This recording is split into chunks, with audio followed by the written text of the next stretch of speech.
couple of things. You mentioned a number of minerals. You mentioned cobalt. You mentioned lithium that is actually powering the transition discourse. I want to come back to the room before going back online and bring in Dr. Dube. You know, it is believed that it's Africa that is powering the transition conversation. It is about our lithium, our cobalt that Memory has spoken about. If you were accidentally given 3 minutes with African ministers of energy who are currently pushing for an African common position on energy access and transition to be adopted at COP27, what will be your advice to them? I think, first of all, recognizing the important points that have already been raised by the other speakers regarding issues of the differences in finance for mitigation and adaptation. And just before I respond on my 3 minutes, to also emphasize on the fact that climate finance is owed and it is something that should be paid for previous sins. I think in the 3 minutes I would actually center my argument on issues related to stranded assets. Mohamed spoke of the need for a reduction in total movement away from fossil fuel production, but he also highlighted the just transition, something which I also think is very critical. But my perspective is slightly different. I think the energy deficit that we face is a critical deficit that we should pay attention to. And when we really look at it, we should be able to consider the challenges that fossil fuels actually bring. Fossil fuels on their own are not a major problem. The challenge is the carbon dioxide and the greenhouse gases that they emit that abate and push the climate challenges that we see. So I would actually advise the energy ministers or the energy authorities to rethink the dimensions of fossil fuels.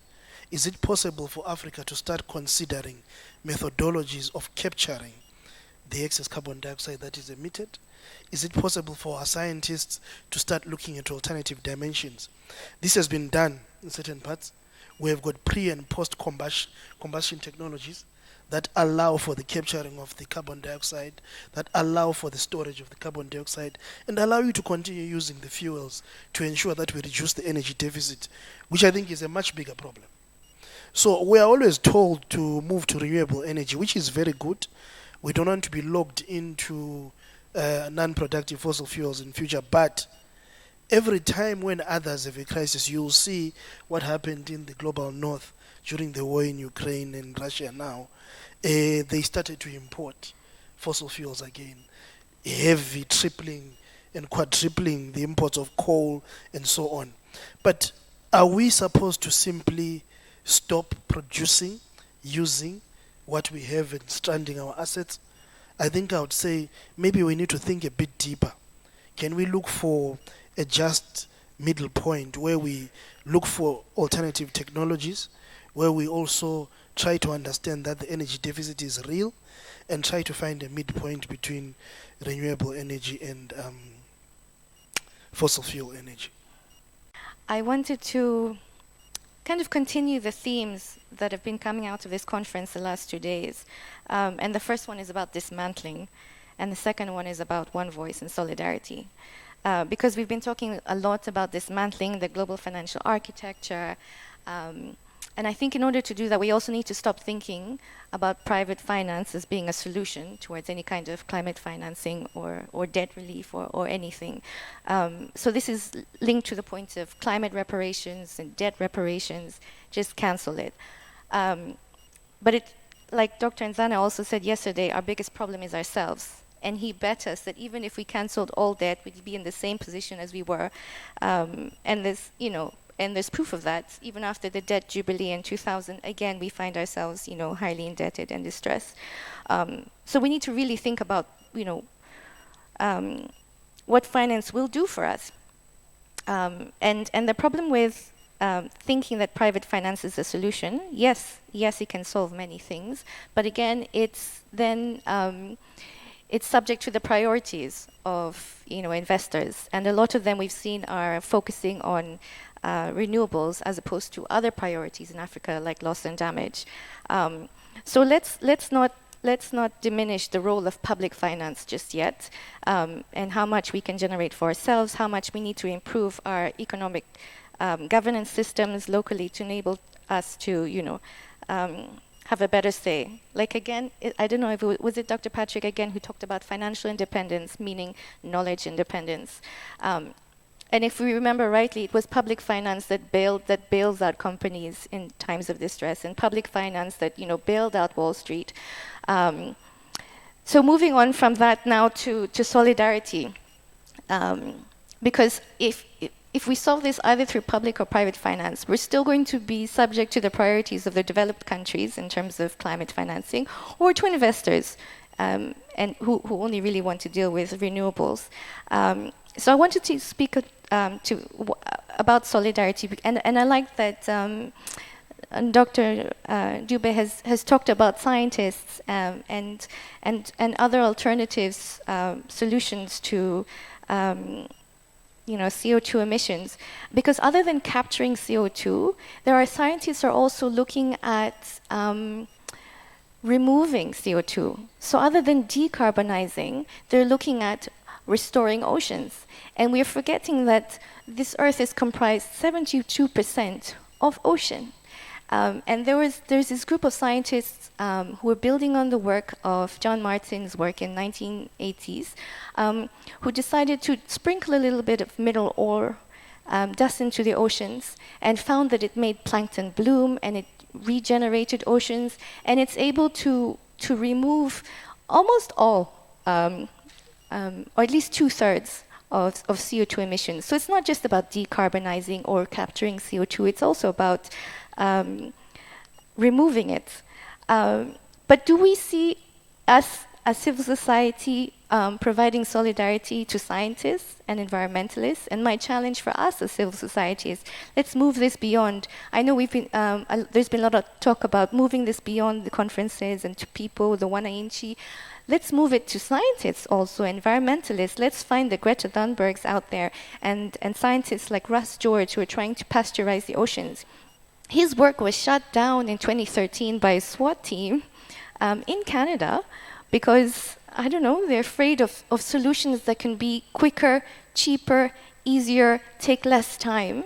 And if you remember the fable of Chicken Licken, who was afraid of the sky falling down because she felt an acorn hit her. And she mobilized everyone, and they all ran because they're afraid of the sky, and they took shelter somewhere. And then they realized that it wasn't falling down, it was just an acorn.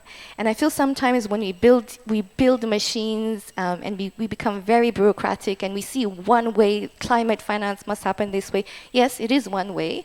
We do need reparations. But there are also other cheaper, easier solutions that we're not thinking of. And we're forgetting about the scientists outside of this room who may have better solutions than what we've been thinking about all this time. So what was the question? Did I answer your question? Oh, okay, tax. Okay, let me get to tax. So I think the principles of taxation, they apply also to this question about debt and climate change and just energy transition, because, I was trying to triangulate how do I come up with an intervention that addresses all three? So if we're generating money for climate justice, it still has to speak to the principles of taxation and debt management. So the idea is about redistributing wealth, which is reparations, climate reparations that they're talking about, repricing, the polluter pay principle, being representative, so allowing us to speak as one, and then generating revenue from the right places. So when we say that these multinationals are not paying the revenue, what that means is, okay, they're enriching themselves. It means they're making riskier investments, which causes a lot of debt, by the way. That was the cause of the global financial crisis, these risky speculative investments, which create even more wealth concentration to a few.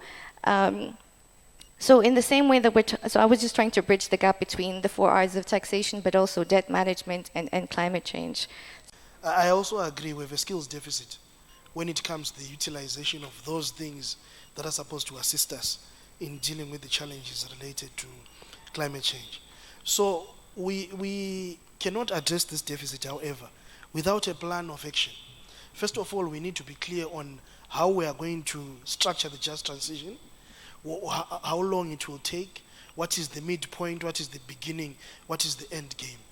Only when we know what the midpoint is, the beginning and the end game, can we build the necessary skills for the different points as well.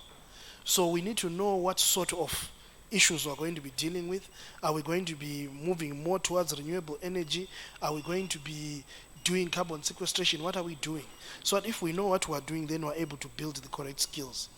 There is an issue which was also raised by my brother there, which I just want to add. I totally agree with the points that you are highlighting, where there is no midpoint.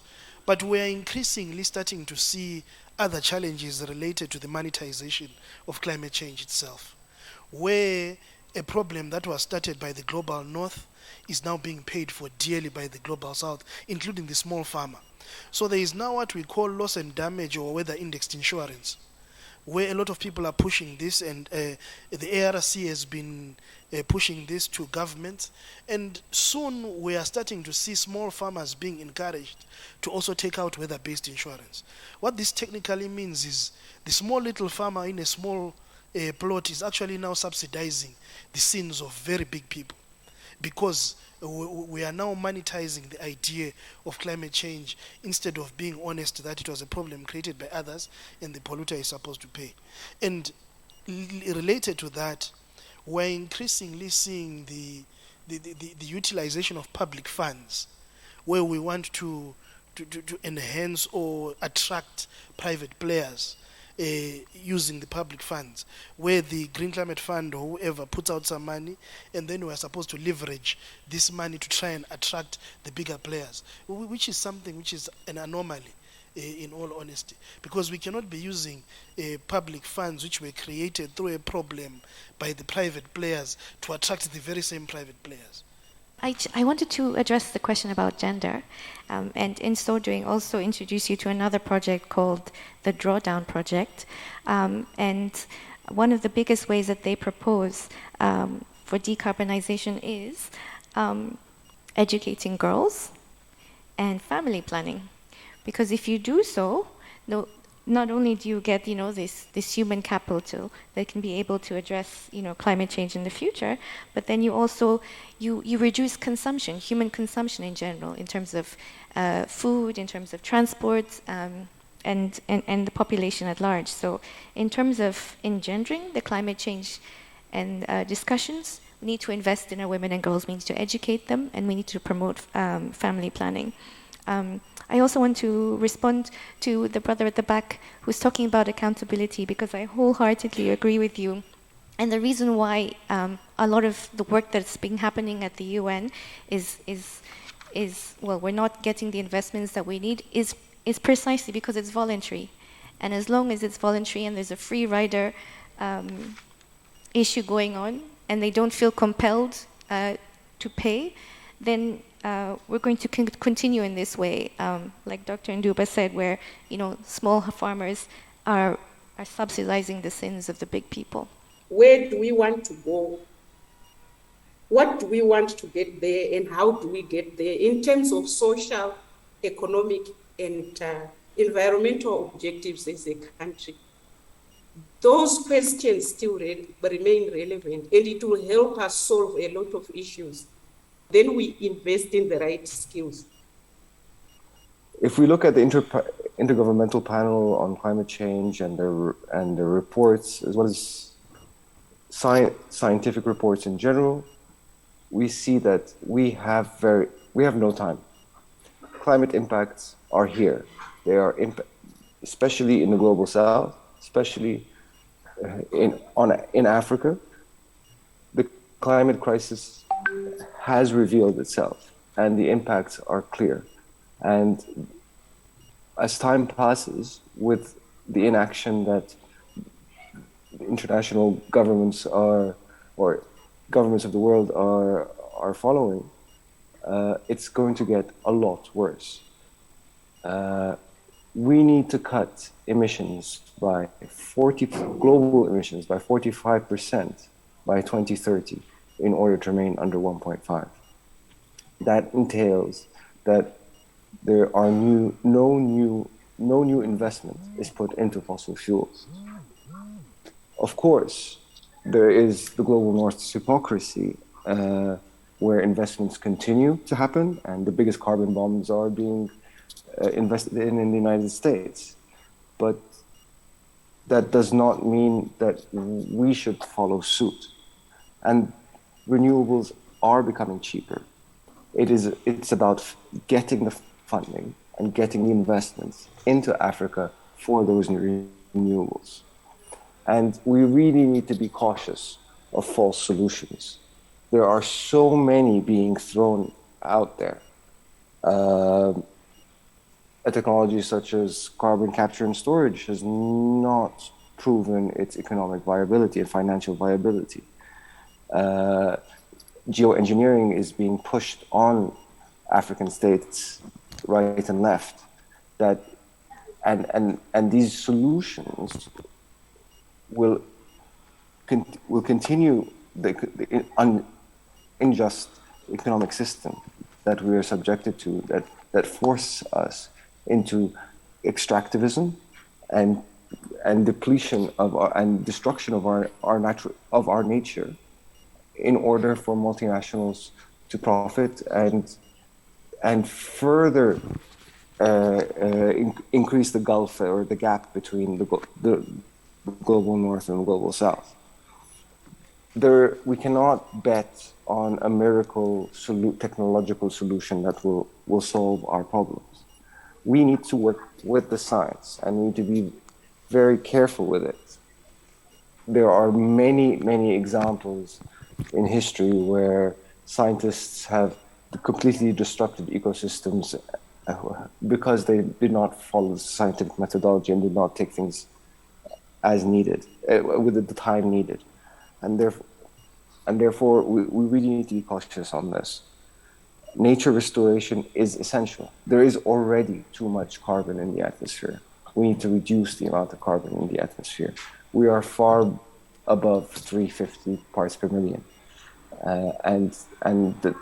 And therefore protecting our forests, protecting our oceans, and restoring them is a number one priority. Of course, I think we need to recognize that the least responsible for the climate emergency are the ones that are most impacted, that pay the highest price. And this price marginalizes them further, and makes them even less resilient to climate change impacts. And this is where the need for loss and damage finance comes in. And in here, there are also many false solutions being pushed. Many of these insurance schemes are likely only to enrich insurance company executives. Loss and damage finance needs to come through accountability and liability of those responsible for climate change. The polluters need to pay. We cannot, my final comment in response to an important point made on the floor, we cannot sit around and wait for this finance and for it to be handed down. We need to fight for it. We need to develop agency to look internally into our countries, into our communities, to look for innovative solutions, look for alternative development pathways. We do not want to be the US with McDonald's at every corner and overconsumption.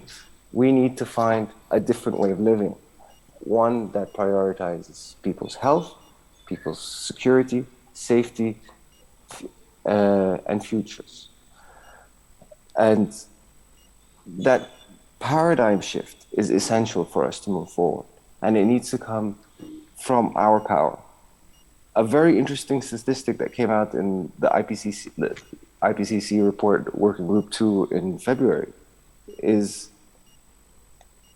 that the research on climate change on the African continent, over 90% of it was conducted by universities and research institutes not from the continent. We need to deepen our knowledge about our condition, our situation, about our environment in order to find solutions locally. Thank you We need so to much, invest Ahmed. in ourselves and in our youth in order to protect our future. One of the things that we were really emphasizing as African feminists globally, is that we need to change how economies are structured and offer alternative economies that really work for us. And if we take the same trajectory that developed countries, the countries in the north have taken, that is not going to work for us. So I think it's a wake-up call. We've already seen how that trajectory that injects a lot of fossil fuels, that is not the solution for us. So I think we need to come together and start thinking our solutions should really be based on a trajectory that offers an alternative economic model. Measuring our way of measuring our economics really needs to fundamentally change. And I think we need to reflect strongly and very honestly about the repercussions of continuing, especially with the kind of debt burden that we actually have for now. The conditionalities that are coming through, this is something that we really need to resist, and we need to have a common agenda. And I think joining forces, Mohamed talked about it. How do we join forces that as member states, as civil society, even the private sector are actually recognizing the issues that we are talking about and not in isolation. So I think going forward, we need to come together in solidarity, but also in resistance. Ahmed was also talking about, we need to set the agenda, but we also need to ensure that we are inclusive and we are able to ensure that we are looking at all the intersections in terms of the solutions that we are putting forward. Our continent has been controlled by outside interest. We've just become a resource pool for extraction and export, but also a dumping ground for the practices and technologies no longer wanted elsewhere. I'll take the example of geoengineering because I've had a colleague in the panel posit that it's possible to suck carbon out of the atmosphere on a massive scale, either using biological or mechanical methods. And I want to just disabuse this notion from Africans. We've said we haven't caused the climate problem. Our continent only is responsible for about 4% of the historic emission of the 4% of the annual emissions, and we are home to 17% of the global population. But when you look at the historic emissions, we only account for 0.5% of the emissions. So this notion that we can actually turn to geoengineering, which we know doesn't work, is only going to distract us from the real solutions. There's no quick fix. Geoengineering only threatens to delay the implementation of a transition away from fossil fuels. And what it will also do is redirect the much needed funding and investment that is needed for the transition from the real solutions. And that will require vast amount of money, vast amount of energy, and that is actually going to present huge risk. My word of caution to my dear African colleagues on this call, because I care how we present ourselves, particularly on these issues, is for us to reject false solutions, including geoengineering. Let's not allow our beloved continent to become the guinea pig for the world's dangerous experiment. So that's my first message. My second message is this, and I think it's important for all of us to think about it. The UNFCCC, the way it has been structured, organized, and the negotiations that happened for the last 30 years haven't worked. So rather than reducing emissions, what we've had is the increase in emissions. So think of 1992 when they had agreed to the UN Convention on Climate Change, in 2007 when they had agreed the Kyoto Protocol, 2015 when they agreed the Paris Agreement. So rather than having a reduction in emissions throughout this period, we've actually had increase in emissions. And so what we need now is to actually supercharge the decarbonization of the global energy system. That is the only way we can actually avoid dangerous climate change. You cannot deliver that if you're going to make an argument. This is the other point I wanted to also react to, that it's possible for Africa to consider fossil gas as a transition fuel. I think our continent faces the stark choice between following the failed old approach of the current industrialized countries or transitioning to the energy of the future. And so this stark choice is going to either decide, we either follow the failed approach, we develop energy infrastructure for export. It's going to be old, dirty, it's going to be the kind that failed and caused the climate problem, that is harming people, that is harming communities, it's harming our water and nature. And it's going to be dominated by corporations, mostly Western corporations. That is not going to address the energy poverty of our 600 million people.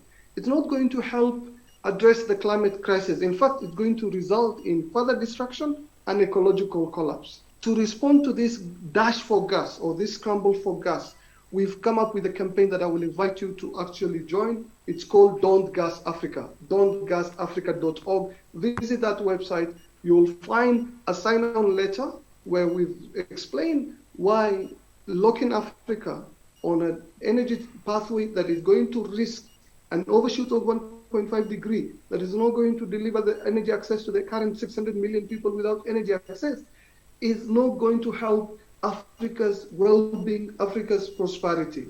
And so the idea here for us, and I think it's important, particularly for the economists in this room, for us to think we are not polluters. We want to continue to develop, but develop along a clean path. And the way climate finance is currently set up, and I think this is important for all of us to be aware, it privileges and rewards the polluter. You're basically allowed to develop in a dirty way, increase emissions, and then you qualify for climate mitigation finance to then clean your act. What we need is money, and climate finance particularly, being made available to allow Africa to develop along a clean path. I think we can't shy away from the fact that we have a very weak institutional and regulatory capacity in the continent of Africa. We're talking about climate, but do you guys know that our own climate negotiators are currently being coordinated by UNEP, even though we have the Africa Union, for example. So there is actually weak institutional capacity. There is inappropriate regulatory frameworks. And these things cannot be underestimated. And it's only through engagement by African experts from across the fields, the various fields, that can actually allow us to address these major bottlenecks. Let's decolonize our economies. Let's decolonize our development. Let's decolonize our energy. Let's demand the historic polluters pay their climate debt and deliver reparations so that we can actually be able to leapfrog. Let's not fall for false solutions. Let's build solidarity amongst ourselves so that we can reset how Africa economies develop, how Africa prospers, and how Africa engages in the international climate negotiations so that we can weed out injustice. We can deliver climate justice for Africa and for the world.